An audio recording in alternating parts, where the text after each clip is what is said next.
নমস্কাৰ এই মুহূৰ্তত আহি পৰিছে ৰাতিপুৱাৰ কেইবাটাও গুৰুত্বপূৰ্ণ খবৰ আজি 25 অক্টোবৰ অসমৰ লগতে ভাৰতৰ বিভিন্ন প্ৰান্তৰ পৰা কেইবাটাও খবৰ আহি পৰিছে জুবিন গাৰ্গৰ আন্দোলনে বিজেপিত প্ৰভাৱ নপৰে 2026 নিৰ্বাচনত মানুহে বিজেপিকে ভোট দিব বুলি মন্তব্য কৰিছে হিমন্ত বিশ্ব শৰ্মাই লগতে মুখ্যমন্ত্ৰী শৰ্মাই কৈছে জুবিনক ছিংগাপুৰৰ পৰা আমিয়ে আনিলো ইমান ধুনিয়াকৈ অন্ত্যেষ্টি ক্ৰিয়া কৰিলো জুবিনৰ ন্যায় দিম চাৰ্জশিট দিম যদি জুবিনৰ নাম লৈ কোনোবাই ভোট দিয়ে তেন্তে প্ৰথমে চিন্তা কৰিব বিজেপি জুবিন গাৰ্গৰ সপক্ষে মাত মাতিলে বিপদ এইবাৰ মুখ্যমন্ত্ৰী হিমন্ত বিশ্ব শৰ্মা সৰব হৈ পৰিছে ৰীতা চৌধুৰীৰ বিৰুদ্ধে ৰীতা চৌধুৰীয়ে কৈছিল জুবিনৰ ক্ষেত্ৰত প্ৰৱেশৰ বাবে দিয়া বাধা নিষেধ জুবিনক ভাল পোৱা ল'ৰা ছোৱালীবোৰক জটিল মানসিক অৱস্থালৈ ঠেলি দিব এবাৰ ৰীতা চৌধুৰীৰ এই মন্তব্যৰ পাছতেই সৰব হৈ পৰিছে মুখ্যমন্ত্ৰী হিমন্ত বিশ্ব শৰ্মাই কৈছে ৰীতা চৌধুৰীৰ মন্তব্যটো মোৰ ভাল লগা নাই মানুহক উত্তেজিত কৰিব বিচৰা সকলোৰে বিৰুদ্ধে কঠোৰ হ'ব চৰকাৰ জুবিন ক্ষেত্ৰৰ এছপিক লৈ সৰব হৈ পৰিছে আসুৰ সভাপতি উৎপল শৰ্মাই কৈছে জুবিন গাৰ্গ ক্ষেত্ৰ খোলা আৰু বন্ধ কৰাৰ সময় নিৰ্ধাৰণ কৰাটো নিতান্তই অপ্ৰয়োজনীয় এই এছপি চৰকাৰে প্ৰত্যাহাৰ কৰক 11 বজালৈ খোলা থাকিব জুবিন ক্ষেত্ৰ সদৌ জুবিন ফেন ক্লাবৰ আহ্বানলৈ সঁহাৰি মুখ্যমন্ত্ৰী শৰ্মাৰ নিশা 12 বজালৈ খোলা ৰাখিবলৈ জনাইছিল আহ্বান এই আহ্বানলৈ সঁহাৰি জনাই মুখ্যমন্ত্ৰী হিমন্ত বিশ্ব শৰ্মাই কৈছে এতিয়াৰ পৰা নিশা 11 বজালৈ খোলা থাকিব জুবিন ক্ষেত্ৰ ৰক্ষকেই এতিয়া ভক্ষক হ'বলৈ আৰম্ভ কৰিছে হিমন্ত বিশ্ব শৰ্মাৰ বিৰুদ্ধে ফেচবুক পোষ্ট বিধায়ক অখিল গগৈ কৈছে ৰীতা চৌধুৰী বাইদেউ মুখ্যমন্ত্ৰীৰ প্ৰত্যক্ষ শিক্ষক আছিল মুখ্যমন্ত্ৰী ৰাজনীতি বিজ্ঞানৰ ছাত্ৰ আৰু ৰীতা বাইদেউ আছিল কটনৰ শ্ৰেণীকোঠাৰ শিক্ষক আজি মুখ্যমন্ত্ৰীয়ে গুৰু দক্ষিণা দিলে ৰীতা বাইদেউ হিমন্ত বিশ্ব শৰ্মাৰ দুমুখীয়া চৰিত্ৰৰ আচল ৰূপ প্ৰকাশ পাইছে এবাৰ সৰব হৈ পৰিছে দেৱব্ৰত শইকীয়াই কৈছে জনগণক নৈতিকতাৰ কথা কৈ ধৰ্ম সংস্কৃতিৰ বাটত চলাৰ উপদেশ দিয়াৰ নামত যি মুখেৰে তেওঁ দিনত উন্নয়নৰ ঢোল বজাই সেই একেখন মুখেৰে নিশা গুৱাহাটীত মদৰ বেপাৰ চলাই ৰাখিবলৈ অনুমতি দিয়ে গুৱাহাটীত মদৰ দোকান নিশা 2 বজালৈ খোলা থাকে কিন্তু তাৰ বিপৰীতে জুবিন গাৰ্গৰ ক্ষেত্ৰত নিশা 10 বজাৰ পিছত কোনো যাব নোৱাৰিব বুলি এছপি জাৰি কৰিলে মদৰ দোকান 2 বজালৈ খোলা থাকিলে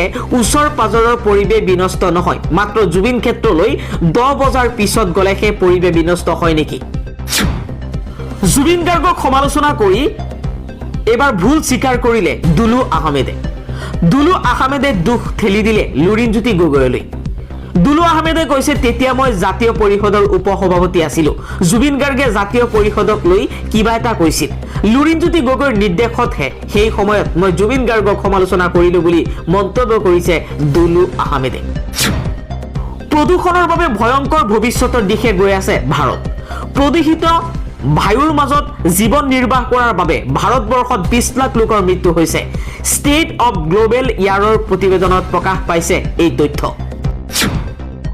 এতিয়াৰ পৰা এজন পুৰুষে একাধিক বিয়া কৰালে 7 বছৰ পৰ্যন্ত জেলৰ ভাত খাব লাগিব 25 নৱেম্বৰত এখন কঠোৰ আইন হিমন্ত বিশ্ব শৰ্মাৰ চৰকাৰে আনিব শিলচৰৰ জনসভাত মুখ্যমন্ত্ৰী হিমন্ত বিশ্ব শৰ্মাই এই মন্তব্য কৰিছে এতিয়াৰ পৰা এজন পুৰুষে একাধিক বিয়া কৰালে 7 বছৰ পৰ্যন্ত জেলত থাকিব লাগিব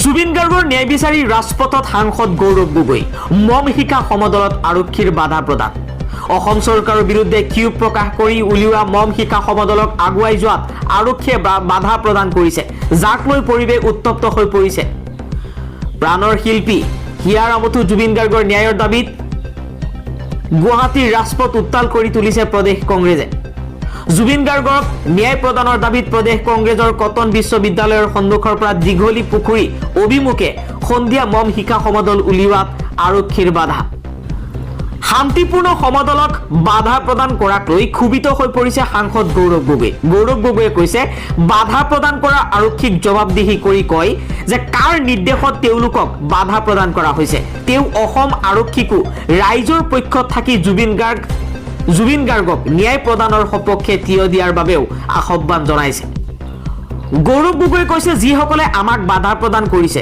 তেওঁলোকে জুবিন দাৰ ন্যায়ৰ পক্ষত নাই তেওঁলোকে এই গণ আন্দোলনটো দুৰ্বল কৰিব বিচাৰিছে। শ্যামকানু মহন্তৰ লগত মুখ্যমন্ত্ৰীৰ ঘনিষ্ঠ সম্পৰ্কটো বজাই ৰাখিব পৰাটো তেওঁলোকৰ উদ্দেশ্য। নিশ্চয় শ্যামকানু মহন্তৰ লগত কিছুমান তথ্য আছে যাৰ বাবে তেওঁলোকে প্ৰকৃতভাৱে ন্যায়টো নিবিচাৰে।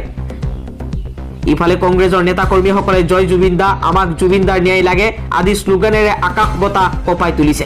সাংসদ গৌৰৱ গগৈৰ নেতৃত্বত মম লৈ উলিওৱা সমদল সাংসদ ৰকিবুল হুছেইন, প্ৰাক্তন সাংসদ ৰিপুন বৰা, বিধায়ক ৰকিবুদ্দিন আহমেদ, প্ৰদেশ কংগ্ৰেছৰ প্ৰাক্তন সভাপতি ভূপেন বৰাকে ধৰি প্ৰদেশ কংগ্ৰেছৰ ভালে সংখ্যক বিধায়ক আৰু নেতা কৰ্মীয়ে অংশগ্ৰহণ কৰিছে। যোগী আদিত্যনাথৰ ৰাজ্যত এনকাউণ্টাৰত নিহত গেংষ্টাৰ ফৈজল, যাৰ মূৰৰ দাম আছিল 1 লাখ টকা।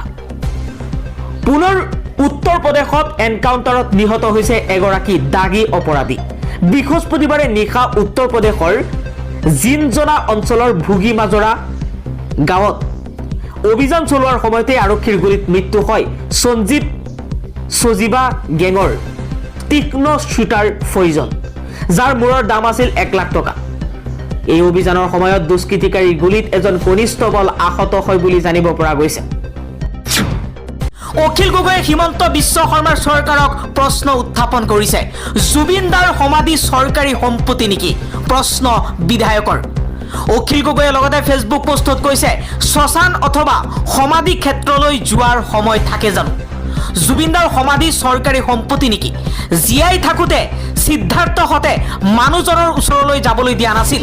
এতিয়া হিমন্ত বিশ্ব শৰ্মাই একেই নীতি, একেই পন্থা ল'বলৈ আৰম্ভ কৰিছে। আমি এই SOP নামানো।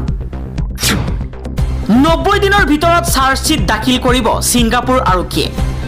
BNSSৰ সময়সীমা অনুসৰি দাখিল কৰিব চাৰ্জশ্বীট।